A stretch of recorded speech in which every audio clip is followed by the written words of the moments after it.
नमस्कार, आप देख रहे हैं सी न्यूज भारत और मैं हूं आपके साथ आकांक्षा यादव। वक्त हो चुका है न्यूज आर का। रुक करेंगे इस वक्त की बड़ी खबर की तरफ, जहां खबर यूपी के बलिया से है, जहां चुनावी घमासान में सुबह सपा के राष्ट्रीय अध्यक्ष लगातार मुख्यमंत्री की कुर्सी का ऑफर दे रहे हैं। डॉक्टर संजय निषाद और केशव प्रसाद मौर्य के बाद ओम प्रकाश राजभर ने अब अपने ही मोर्चे के सहयोगी ओवैसी को मुसलमान चेहरे के नाम पर मुख्यमंत्री बनाने की चाहत जाहिर की है। ओम प्रकाश राजभर का कहना है कि सिस्टम में होते, यानी कि यूपी के मतदाता सूची में नाम होता तो मुख्यमंत्री बन सकते हैं। ओम प्रकाश राजभर ने कहा कि जिसकी जितनी भागीदारी उतनी उनकी हिस्सेदारी, वहीं 20% आबादी उनकी यूपी में है तो उनका भी अधिकार है। ओवैसी और मुसलमानों का हिस्सा प्रदेश में है तो मुसलमान का बेटा मुख्यमंत्री और डिप्टी सीएम क्यों नहीं बन सकता है? सिर्फ यही कारण है कि वो मुसलमान है। अलगाववाद और पाकिस्तान की बात करने वाली महबूबा मुफ्ती को बीजेपी ने मुख्यमंत्री बनाकर सरकार बनाई। वहीं यूपी के ओवैसी के 20% और ओम प्रकाश राजभर के 46% को जोड़कर जब बीजेपी देखती है तो वह खुद कहां से ये सोचती हैं। आपने कहा तो क्या ओवैसी भी बन सकते हैं क्या? अगर वो सिस्टम में रहेंगे तो बन सकते हैं। कौन? सिस्टम का मतलब यहाँ उनका नाम मतदाता सूची में होना चाहिए यूपी में, तभी वो यहाँ बन सकते हैं। उत्तराखंड वाले तो पहले ही आके अपना नाम दर्ज करा लिए, चालाक आदमी हैं। तो अगर ओवैसी का नाम अगर यहाँ दर्ज रहता तो आप मुख्यमंत्री बना देते? बिल्कुल बना देंगे भाई, हिस्सेदारी है। जिसकी जितनी हिस्से भागीदारी उसकी उतनी हिस्सेदारी।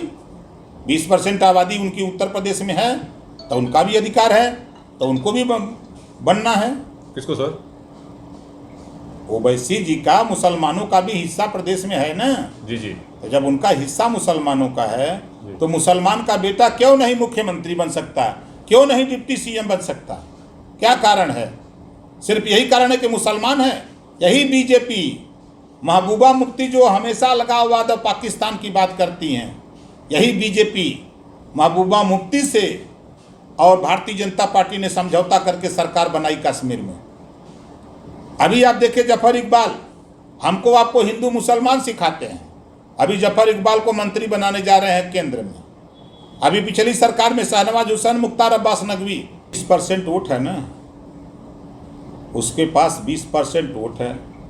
और ओम प्रकाश राजभर का जो मोर्चा है, भागीदारी संकल्प मोर्चा, इसके पास 43% वोट है।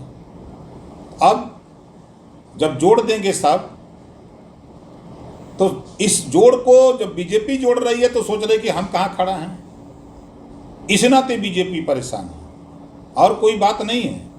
और ये मांग आ रहे हैं वोट मांगने, इंतजार कर रहे हैं समय का। सब जिस दिन वोटिंग का डेट आ जाए देखिएगा मशीन पर लाइन लगेगी। तो केशव प्रसाद मौर्य जी को क्या आप मुख्यमंत्री का ऑफर दे रहे हैं? देखिए मैं फिर कह रहा हूँ, वो जहाँ हैं वहाँ नंबर आने वाला नहीं है।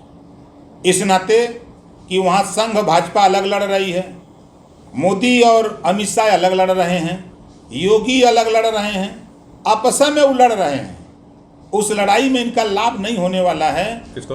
केशव मौर्य का। ये जो उम्मीद लगा के बैठे हैं कि हमको सीएम बना देंगे, ये दीवा स्वप्न देख रहे हैं। इनके लिए हमारे तरफ से आप लोगों के चैनल के माध्यम से फिर कह रहा हूँ कि हमारे मोर्चे में आओ। पहले साल मौर्य बनेगा, दूसरे साल राजभर बनेगा, तीसरे साल मुसलमान बनेगा, चौथे साल पटेल बनेगा, चौहान बनेगा, डिप्टी सीएम बनाऊंगा, अर्कवंशी को बनाऊंगा, बारी को बनाऊंगा, बंजारा को बनाऊंगा, कश्यप को बनाऊंगा, पाल और प्रजापति को बनाऊंगा, जो जातियां उपेक्षित हैं सबको लाइन में, विश्वकर्मा को बनाऊंगा। बलिया से सी न्यूज संवाददाता आनंद दुबे की रिपोर्ट। फिलहाल के लिए इतना ही। देश और दुनिया की तमाम बड़ी खबरों के लिए देखते रहे सी न्यूज भारत।